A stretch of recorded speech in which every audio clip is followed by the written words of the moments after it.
देखिए अपन chapter number जो 4 था, यानी अध्याय नंबर जो 4 था जो कि नाम था समतल में गति, वो अपन ने चैप्टर कंप्लीट कर लिया था।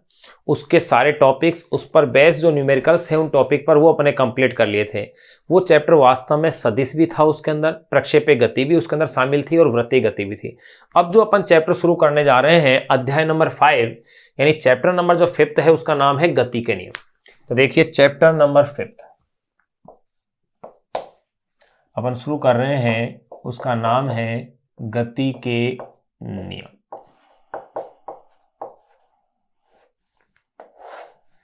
गति के नियम, लॉ ऑफ मोशन। देखो गति के नियम में सबसे पहले अपन इसमें इंट्रोडक्शन समझेंगे।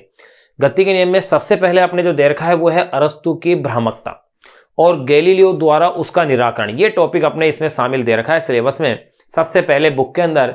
लेकिन उसको पढ़ने से पहले या गति के नियमों को पढ़ने से पहले अपन को 3 फैक्टर्स या यूं कह सकते हैं 3 टॉपिक्स अपन को पढ़ना जरूरी है। और वो 3 टॉपिक्स हैं। नंबर 1 पहला तो बल, ये होता क्या है, क्योंकि ये शब्द बार बार काम आएगा इस चैप्टर में। तो सबसे पहले अपन बल को स्टडी करेंगे इसमें। फिर इसके बाद नंबर 2 पे अपन पढ़ेंगे इसमें इनर्शिया यानी कि जड़त्व है क्या। और नंबर 3 पे पढ़ेंगे संवेग। ध्यान रहे जड़त्व और संवेग भी अपनी बुक के अंदर इसी चैप्टर का हिस्सा है, लेकिन वो सीक्वेंस में परिवर्तन है। यानी संवेग जो है न्यूटन के गति के द्वितीय नियम के टॉपिक से पहले दिया हुआ है, उस टॉपिक के साथ साथ दिया हुआ है, इस तरह से है। तो वहां उस संवेग का जिक्र किया गया है, अपन उसको पहले ही पढ़ेंगे ताकि सब्जेक्ट की निरंतरता बनी रहे और जब द्वितीय नियम को पढ़े तो वहां अपन इसे डायरेक्ट यूज कर सके।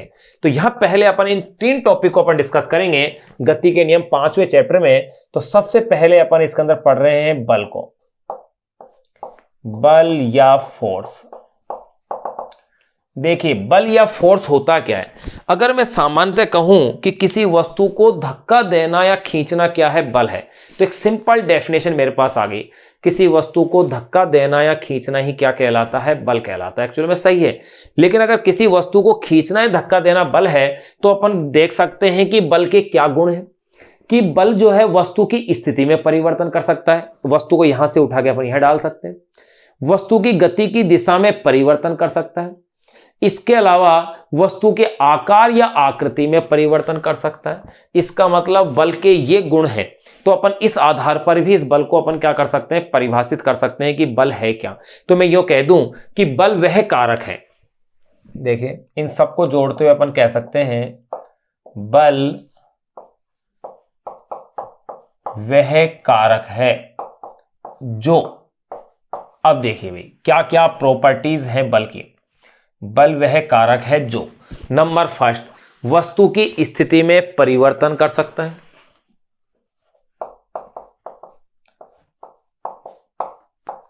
वस्तु की स्थिति में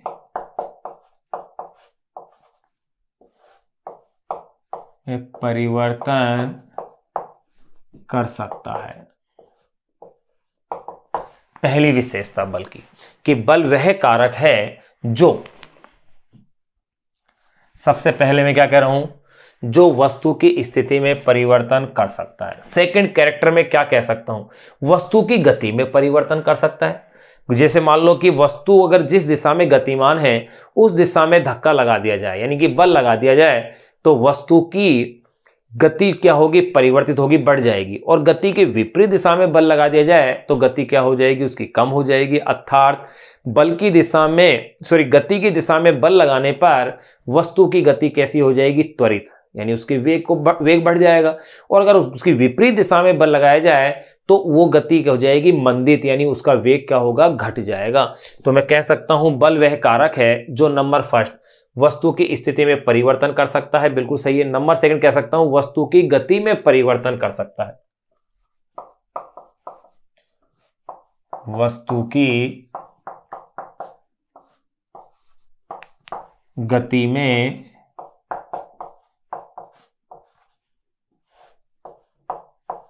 परिवर्तन कर सकता है। तीसरी विशेषता और अपन बल की देखें, मैं कह सकता हूं वस्तु की गति की दिशा में परिवर्तन कर सकता है। वस्तु की गति की की दिशा में परिवर्तन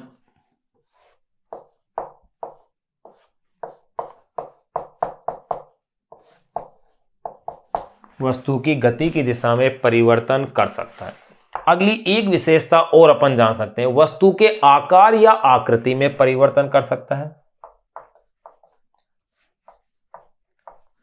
वस्तु के आकार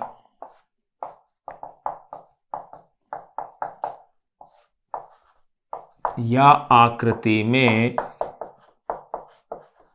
परिवर्तन कर सकता है।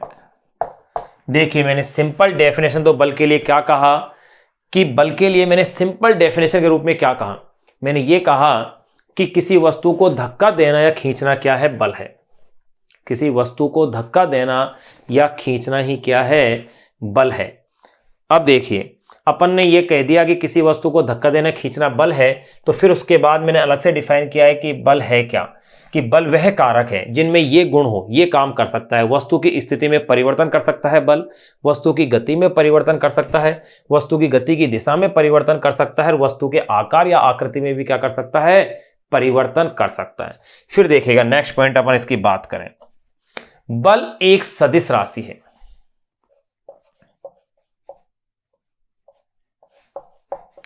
यहां अपन बल के सिंपल पॉइंट्स जान रहे हैं कि बल है क्या, जनरल पॉइंट्स की अपन बातें कर रहे हैं। तो मैं क्या कह सकता हूं, बल एक सदिश राशि है, वेक्टर फिजिकल क्वांटिटी है। बल क्या है, एक सदिश राशि है। अब अगर अपन इसके मात्रक की बात करें तो देखो, बल के मात्रक की अगर अपन बात करें तो बल की आपको ध्यान हो तो अपने मात्रकों की 3 पद्धतियों का जिक्र किया था। पहली पद्धति एसआई पद्धति, यानी कि सिस्टम इंटरनेशनल, जो दूसरे चैप्टर में अपने पढ़ ली थी सारी बातें।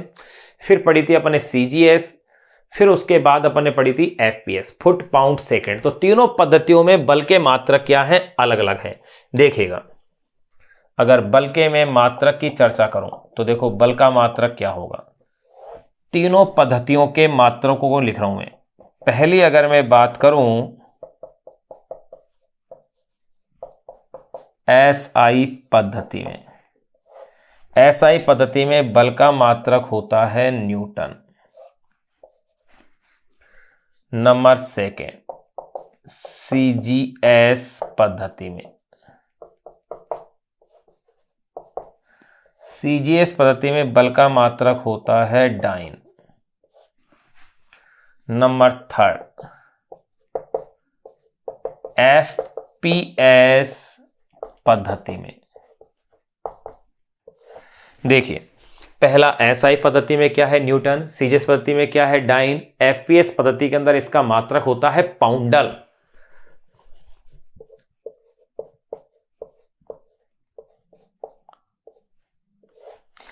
ध्यान रहे, इस मात्रक को मैं बोल रहा हूं पाउंडल, ने कि पाउंड। पाउंड तो एफपीएस पद्धति में द्रव्यमान का मात्रक है, जबकि ये क्या है, पाउंडल, ने कि पाउंड। जैसे अपन कहते हैं 1 पाउंड का केक देना, 2 पाउंड का केक देना, या ये ऊन का गट्टा कितने पाउंड का है, तो वही द्रव्यमान का मात्रक है एफपीएस में। लेकिन यहां मैं किसकी बात कर रहा हूं, बल की। तो बल का एफपीएस में मात्रक क्या है, पाउंडल होता है। ये मात्रक अपन प्रूफ कर चुके हैं कि 1 न्यूटन में कितने डाइन होते हैं और 1 डाइन में कितने न्यूटन होते हैं। तो देखो, अपन ने सिंपल बल के बारे में जाना कि बल है क्या। तो बल के लिए मैं कह सकता हूं वह कारक है, बल वह कारक है जिसमें ये गुण है, या यूं कह सकते हैं किसी वस्तु को धक्का देना या खींचना ही क्या है, बल है। सिंपल अगर अपन कहें तो ये कह सकते हैं किसी वस्तु को धक्का देना या खींचना क्या है, बल है। फिर इसके बाद अपन ने देख लिया कि बल एक सदिश राशि है, और इसके मात्रकों की बात करें तो एसआई पद्धति में इसका मात्रक न्यूटन, सीजीएस पद्धति में मात्रक डाइन, और एफपीएस पद्धति में इसका मात्रक क्या है, पाउंडल है। अब अपन इसकी कुछ और विशेष बातें और अपन जान लें। पहले तो अपन ये जाने कि इन मात्रकों में परस्पर संबंध क्या है। इन मात्रकों के संबंधों को समझेंगे सबसे पहले तो, कि 1 न्यूटन में कितने डाइन हैं, वैसे अपन पढ़ चुके हैं 1 न्यूटन में कितने डाइन होते हैं। फिर अपन पाउंडल को भी जानेंगे कि 1 पाउंडल के अंदर कितने डाइन होते हैं। ये वैल्यूज अपन प्रूफ कर चुके हैं, और अब आपको ये वैल्यूज क्या है, याद रखनी है। तो देखिए पहले मैं इस यूनिट को लिख दूं कि इस किस यूनिट के अंदर क्या क्या है। तो देखिए भाई, अगर सबसे पहले अगर मैं यूनिट में बात करता हूं तो देखें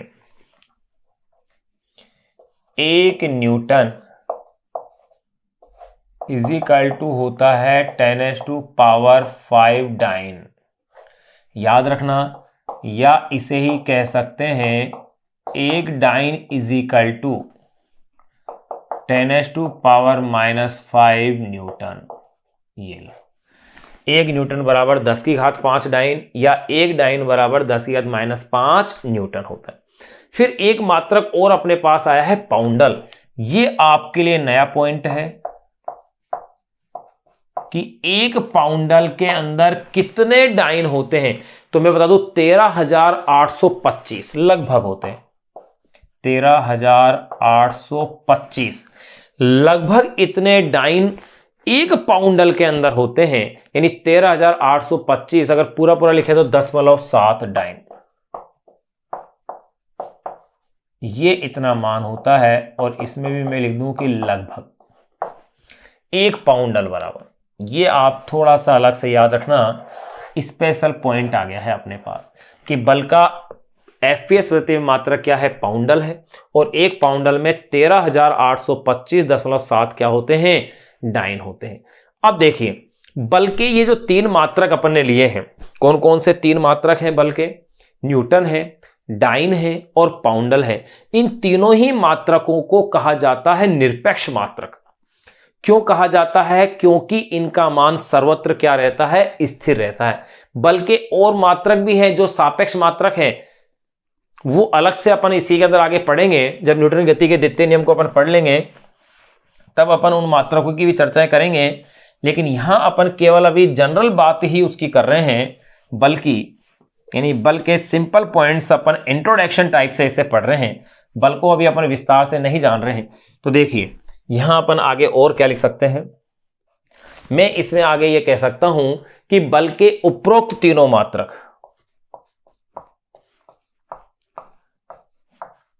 बल के उपरोक्त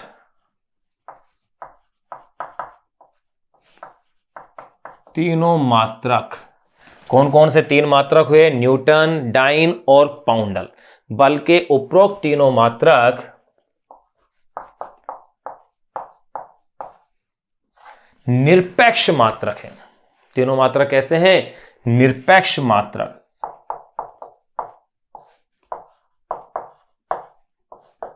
माने जाते हैं। बल के उपरोक्त तीनों मात्रक जो है वो निरपेक्ष मात्रक माने जाते हैं। क्यों माने जाते हैं, क्योंकि देखो इसका मैंने कारण बता दिया, क्योंकि इनका मान सर्वत्र क्या रहता है, स्थिर रहता है। क्योंकि इनका मान सर्वत्र यानी सभी जगह स्थिर रहता है, इसीलिए इनको कैसा माना गया, निरपेक्ष कहा गया। अब देखिएगा नेक्स्ट पॉइंट की अगर अपन बात करें, अगली विशेषता बल की क्या है, किसी वस्तु पर बल आरोपित करने से उसमें त्वरण या मंदन उत्पन्न होता है। बिल्कुल सही है, यानी कि अगर उसकी गति की दिशा में बल आरोपित कर दिया तो उसका वेग बढ़ जाएगा, यानी कि उसमें क्या हो गया, त्वरण उत्पन्न हो गया। और अगर गति की विपरीत दिशा में आपने बल लगा दिया तो उसकी गति चाल क्या हो जाएगी, पहले से कम हो जाएगी, वेग घट जाएगा, यानी उसमें क्या हो गया, मंदन उत्पन्न हो गया। तो अपन ये पॉइंट भी कह सकते हैं कि किसी वस्तु पर बल आरोपित करने से, किसी वस्तु पर बल आरोपित करने से, किसी वस्तु पर बल आरोपित करने से उसमें त्वरण या मंदन उत्पन्न होता है। उसमें त्वरण या मंदन यानी रिटार्डेशन, और त्वरण का मतलब होता है एक्सेलरेशन। देखो त्वरण और मंदन आप पिछले तीसरा जो चैप्टर था उसमें अपन अच्छे से पढ़ चुके हैं इस बारे में। तो क्या कहा, किसी वस्तु पर बल आरोपित करने से उसमें त्वरण या मंदन उत्पन्न होता है। यानी ऋणात्मक त्वरण को क्या कहते हैं अपन? मंदन कहते हैं। एक पॉइंट और अपन कह सकते हैं बल के बारे में, अलग अलग कुछ एक पॉइंट विशेषता लिख रहे हैं। यदि किसी वस्तु पर एक से अधिक बल कार्यरत हो और वस्तु स्थिर अवस्था में हो, तो इसका मतलब है कि बलों की ये कहलाती है संतुलन की अवस्था, यानी सभी बलों का कुल योग क्या आ रहा है? इसके अंदर शून्य आ रहा है। तो मैं नेक्स्ट पॉइंट इसमें यो कह सकता हूं, यदि किसी वस्तु पर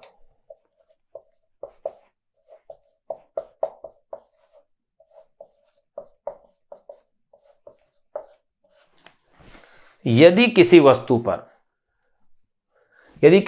एक से अधिक बल कार्यरत हो,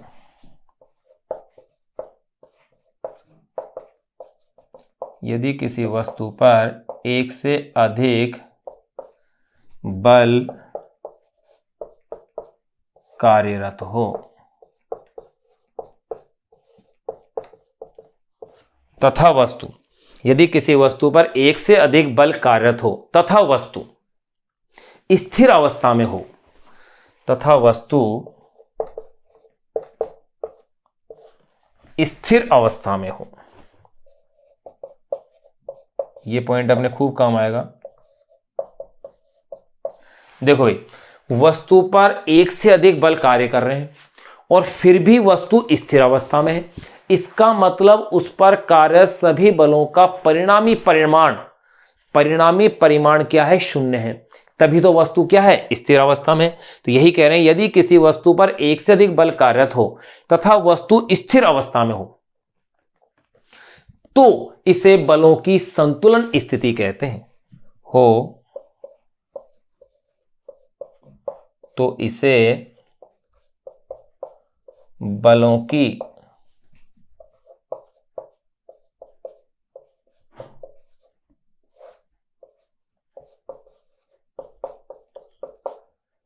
संतुलन स्थिति कहते हैं। तो इसे अपन क्या कहते हैं? बलों की संतुलन स्थिति कहते हैं। अब देखिए, इसी में एक पॉइंट और ऐड कर सकते हैं। यदि कार्यरत बल संतुलन की स्थिति में नहीं हो तो वस्तु परिणामी बल की दिशा में क्या कर जाएगी? गति कर जाएगी। अगर बल संतुलन की अवस्था में नहीं है, तो जैसे मान लिया कि मैंने इसके ऊपर बल, एक तो 5 न्यूटन का बल इधर से लगाया, एक किसी ने यहां इसके ऊपर 8 न्यूटन का बल लगाया, तो वस्तु इस डायरेक्शन में 3 न्यूटन से क्या करेगी? गति कर जाएगी। तो ये पॉइंट और अपन इसमें एक ऐड कर सकते हैं, अलग से एक सिंपल पॉइंट यूं कह सकते हैं, यदि कार्यरत बल संतुलन की स्थिति में नहीं हो, यदि कार्यरत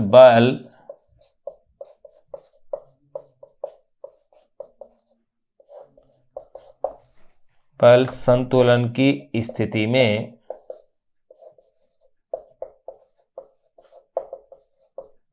नहीं हो,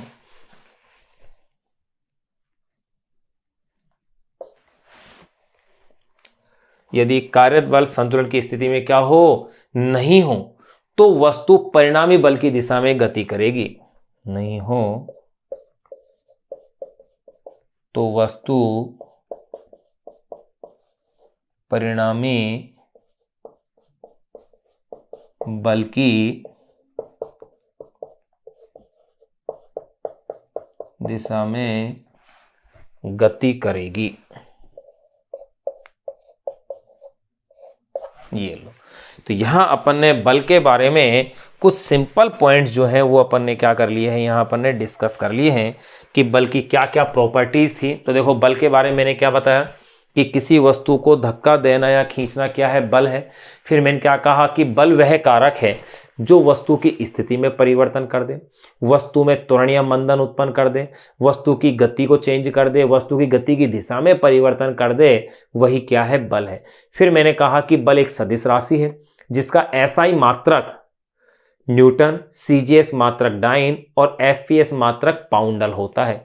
फिर अपन ने इन मात्रकों में संबंध भी देख लिया। फिर कुछ विशेषताएं और देखी कि बल के उपरोक्त जो तीनों मात्रक है वो निरपेक्ष मात्रक माने जाते हैं क्योंकि इनका मान सर्वत्र स्थिर रहता है। किसी वस्तु पर बल आरोपित करने से उसमें त्वरण या मंदन उत्पन्न होता है। यदि किसी वस्तु पर एक से अधिक बल कार्यरत हो तथा वस्तु स्थिर अवस्था में हो तो इसे बलों की क्या कहते हैं? संतुलन स्थिति कहते हैं। यदि कार्यरत बल संतुलन की स्थिति में नहीं हो तो वस्तु परिणामी बल की दिशा में क्या करती है, गति कर जाती है। इतना सा अपन ने बल के बारे में जाना है। अब इसके बाद जो नेक्स्ट टॉपिक अपन डिस्कस करेंगे वो है जड़त्व यानी कि इनर्शिया। उसको और अपन समझते हैं, जो कि बेसिक टॉपिक है इस चैप्टर के।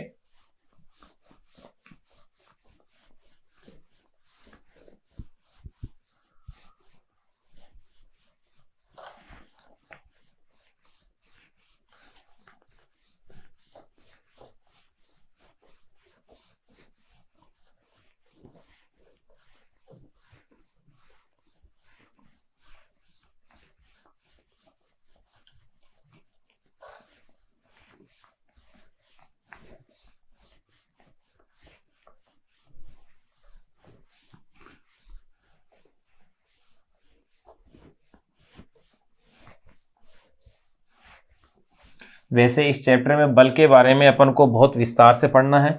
उसके न्यूमेरिकल्स हैं, बल पर आधारित, बल के फॉर्मूले वगैरह सब जानने हैं। लेकिन यहाँ अपने पास शब्द बार बार आएगा बल का, इसलिए एज ए अपन ने इंट्रोडक्शन इस चैप्टर के अंदर इस पॉइंट को अपन ने क्या किया है, डिस्कस कर लिया थोड़ा सा। अब अपन जान रहे हैं इसके अंदर नेक्स्ट जो टॉपिक पढ़ने जा रहे हैं वो है जड़त्व, या इसे आप कह दीजिए इनर्शिया। जड़त्व या इनर्शिया होता क्या है? ये किसी वस्तु का वह गुण होता है जो उसकी स्थिति या अवस्था में परिवर्तन का क्या करता है, विरोध करता है। जड़त्व तीन प्रकार का है, या यूं कह सकते हैं, देखो जड़त्व की मैंने परिभाषा आपको बताई कि किसी वस्तु का वह गुण जो उसकी अवस्था परिवर्तन का विरोध करता है, वही क्या है, जड़त्व। वास्तव में किसी वस्तु का द्रव्यमान जो है वही जड़त्व का क्या है, मापक है। या यूं कह सकते हैं जड़त्व इज डायरेक्टली प्रोपोर्शनल टू क्या है, मास, यानी जड़त्व जो है द्रव्यमान के सीधा क्या है, समानुपाती है। किसी वस्तु का द्रव्यमान जितना ज्यादा होगा उस वस्तु का जड़त्व भी क्या होगा, उतना ही ज्यादा होगा। जैसे अगर कहा जाए वस्तु जितनी भारी होती है उसकी स्थिति में परिवर्तन करना क्या होता है, उतना ही मुश्किल होता है, और जितनी हल्की होती है उसकी स्थिति में परिवर्तन करना क्या है, उतना ही आसान होता है। यानी कि जड़त्व वास्तव में क्या है, जो द्रव्यमान जो है वही एक तरह से क्या है, जड़त्व का क्या है, मापक है। तो देखिए जड़त्व या इनर्शिया को अपन क्या कह सकते हैं, किसी वस्तु का वह गुण,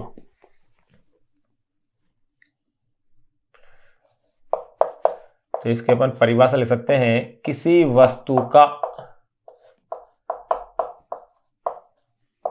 वह गुण, किसी वस्तु का वह गुण जो उसकी अवस्था परिवर्तन का विरोध करता है, वह गुण जो उसकी अवस्था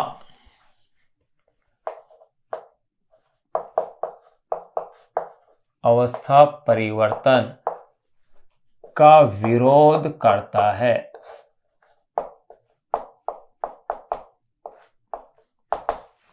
वस्तु का वह गुण जो उसकी अवस्था परिवर्तन का विरोध करता है जड़त्व कहलाता है।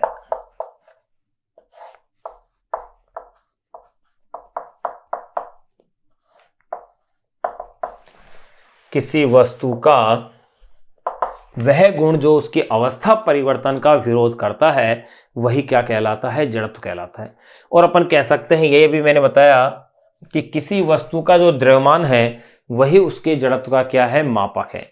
तो आप सिंपल एक इसके अंदर ये लाइन में कह सकते हैं, यूं कह दें अपन कि किसी वस्तु के जड़त्व की माप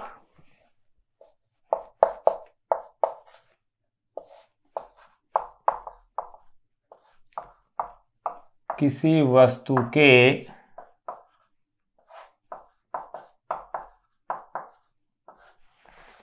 वस्तु के जड़त्व की माप, क्या कहा मैंने, किसी वस्तु के जड़त्व की माप उसके द्रव्यमान से की जाती है, की माप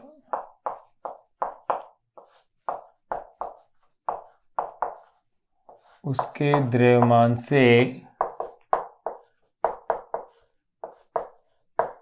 की जाती है। किसी वस्तु के जड़त्व की माप उसके द्रव्यमान से की जाती है। अर्थात मैं यूं कह सकता हूं, जड़त्व इज प्रोपोर्शनल हो गया है द्रव्यमान। यानी किसी वस्तु का अगर द्रव्यमान ज्यादा है तो उसका जड़त्व भी क्या होगा, ज्यादा होगा। और अगर किसी वस्तु का द्रव्यमान m, द्रव्यमान का मतलब m से रिप्रेजेंट कर रहा हूं, द्रव्यमान कम है तो उस वस्तु का जड़त्व भी क्या होगा, कम हो जाएगा। ये अपन उसमें कह सकते हैं। अब अपन बात करेंगे जड़त्व के प्रकार की। तो देखिए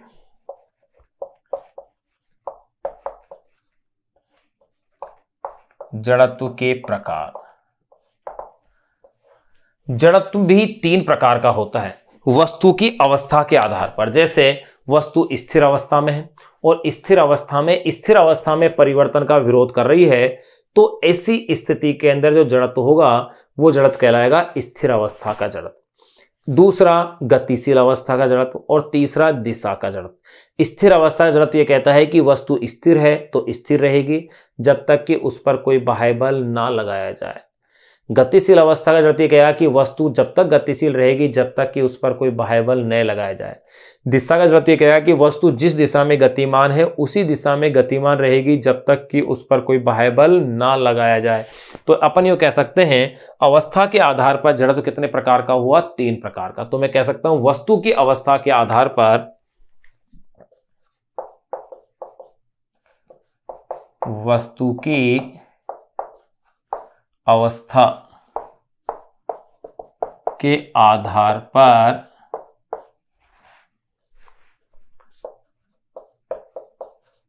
आधार पर जड़त्व 3 प्रकार,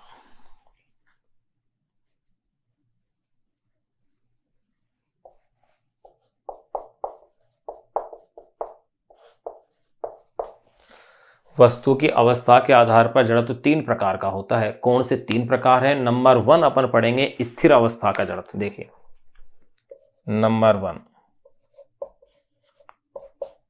आप कह दीजिए नंबर 1 अपन कह रहे हैं स्थिर जड़त्व या विराम अवस्था का जड़त्व। स्थिर जड़त्व या विरामावस्था का जड़त्व। स्थिर जड़त्व या विराम अवस्था का जड़त्व क्या है?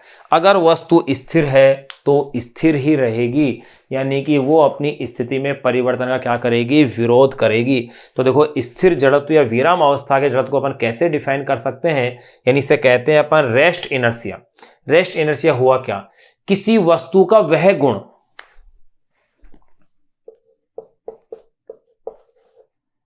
किसी वस्तु का वह गुण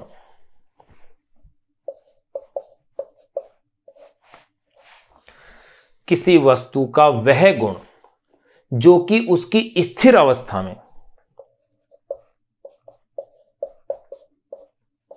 जो कि उसकी स्थिर अवस्था में, किसी वस्तु का वह गुण जो कि उसकी स्थिर अवस्था में परिवर्तन का विरोध करता है। स्थिर अवस्था में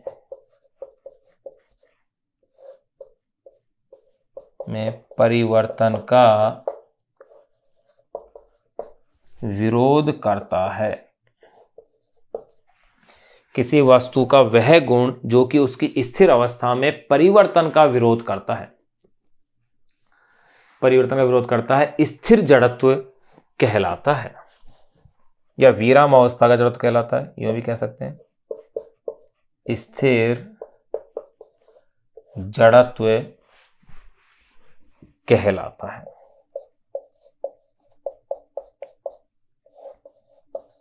स्थिर जड़त्व कहलाता है। तो देखिए अपन ने अभी जो टॉपिक डिस्कस किया है वो है जड़त्व। जड़त्व है क्या? किसी वस्तु का वह गुण होता है जो उसमें परिवर्तन का क्या करता है, विरोध करता है, उसकी अवस्था परिवर्तन का विरोध करता है, वही जड़त्व है। लेकिन वस्तु की अवस्था परिवर्तन के बेस पर इसको 3 टाइप का अपन ने लिया है अवस्था के आधार पर। पहला स्थिर जड़त्व या विराम अवस्था का जड़त्व। ये होता क्या है? किसी वस्तु का वह गुण जो कि उसकी स्थिर अवस्था में परिवर्तन का विरोध करता है वो कहलाता है स्थिर जड़त्व कहलाता है। अब इसके अगर अपन एग्जाम्पल देखें, सिंपल से एग्जाम्पल, अगर कोई स्थिर वाहन है, अगर स्थिर रुके हुए वाहन को अगर अचानक से गति अपन प्रदान कर देते हैं, जैसे मान लिया कि कोई व्यक्ति बाइक के पीछे बैठा हुआ है और उस बाइक को चलाने वाला व्यक्ति अचानक से बाइक को स्टार्ट कर देता है तेजी से, तो वह पीछे बैठने वाला व्यक्ति पीछे की ओर एक धक्के का क्या करता है, धक्का या एक पीछे की ओर एक बल क्या करता है, महसूस करता है।